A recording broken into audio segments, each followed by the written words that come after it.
Actually, naagyod no kay ang mga parents musulti nga kanira ba akong anak ma'am di jud ganahan mo larga. Ana. Pero wala man siya choice kay mo-expire naman iyang visa. So syempre kung ang visa mo expire dili na niya magamit. So kinahanglan iyang yung largahan. So naay puy uban ana nga mga immigrants nga ang ilang mga anak mo balik diri sa Pilipinas para dili ipadayon ang ilang pagskwela. Naay uban nga excited sila, murag happy sila nga makaadto sila sa laing countries kay siguro sa ilahang nakita no makita sa salida sa sine nga murag nindot lang ato kag Amerika, di ba? Ato kag Japan, no? Mas high-tech pa sa Pilipinas. Pero naa say uban nga kuan sila murag they feel sad no kay murag mas gusto nila nga mo stay lang diri sa Philippines. One of them is Krista Shane Funchon. A registered nurse, she is currently taking up Masters of Arts in Nursing at the University of San Carlos. Despite the opportunities of migrating abroad, she chooses to stay here in the Philippines. My ultimate goal, first, Jude, is to uplift the standard of living of my family. One shared ba nga, na siya nga, the blessings of God, dili siya kailangan mag-abroad. At first, I really want to be a doctor, yet my mom wanted me to be a nurse. It runs in the family man. I have cousins who were in the States and in UK. I really see them nga ni-uplift jud ang standard of living sa family. And when her mother remarried, her plans of working overseas became one step closer to reality. My stepdad is a retired U.S. Marine. He worked in U.S. Veterans Affairs for a couple of years. He is a politician. Connection-wise, daghan siya. My mom is more pressuring me because of my dad. My dad really told me about how promising my future would be if I will decide to work in the States. But things changed when she became a mission volunteer in the Youth for Christ or YFC. My work as a mission volunteer in Youth for Christ, I am assigned in the campus-based program, which caters the Youth for Christ in the universities and colleges of Cebu. Pastoral handle, into relationship with the people, kumbaga supervising the campuses ba, and the leaders as well. It's because of the time that I have, the province were giving me more load ba, in organizing events and conferences. When I became a mission volunteer, God allowed me to see the other side of happiness. It's not about kanang financial stability after all. It's about contentment in life. And this has convinced Shane even more to stay. In missionary work, I am very much happy. And it's very far from the things that I used to have. From the time na mission volunteer ko, daghan sacrifices ba. My views in life, na-change with ang desire. But with her parents constantly pressuring her to consider working overseas, Shane had to think of ways to avoid their demand.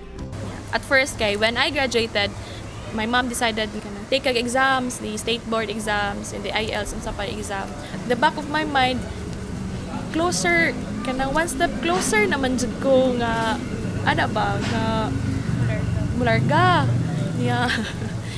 Delikado yan anak ng mga adik ko kanang mas maayo if na kay background kaya hindi maputol ang imong experiences ba. I worked as a nurse after I got my license for 6 months. I was assigned in delivery room for 3 months and medical surgical ward for 3 months. I've learned to love my course the moment nga I was dealing with people, trying to know their stories and all.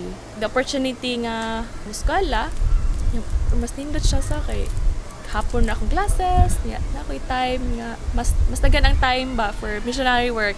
Ganahan jud ko mo stay. Diri I find joy in the Philippines. Nakita na ko kani man gud nga mga butang, mga simple things that I am enjoying here in the Philippines nga for sure di na ako ma-enjoy dito.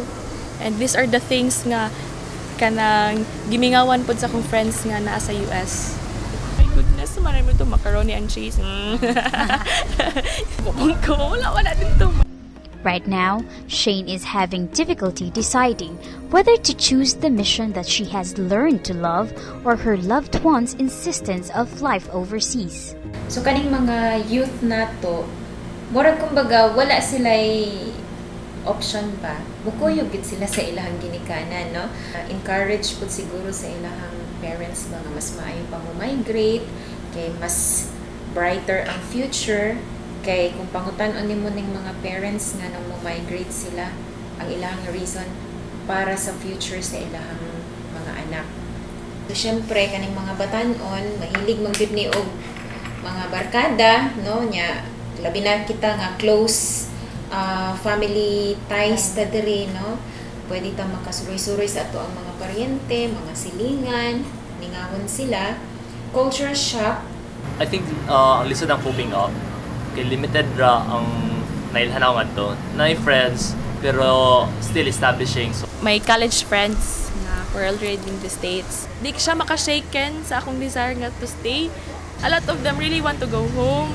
Kay mingaw daw, kapoy. Ramel and Shane may have already made their stand on migrating, but they're still not closing their minds for a change of heart. I'm at the crossroads. A risk we're taking or not. I do recognize that I have opportunities here. I do recognize that the economy there isn't as good as it was in the past. However, we're looking at it on a long-term scale. If you can find contentment there, one can always come back here. If I will really decide to go full-time, we have a very minimal allowance. Enough lang jud ba to survive. Yet, I also could not see the happiness and the contentment if I will go abroad. Migration remains to be a big issue among the youth of today. It's a dilemma whether to go abroad or to stay in the Philippines.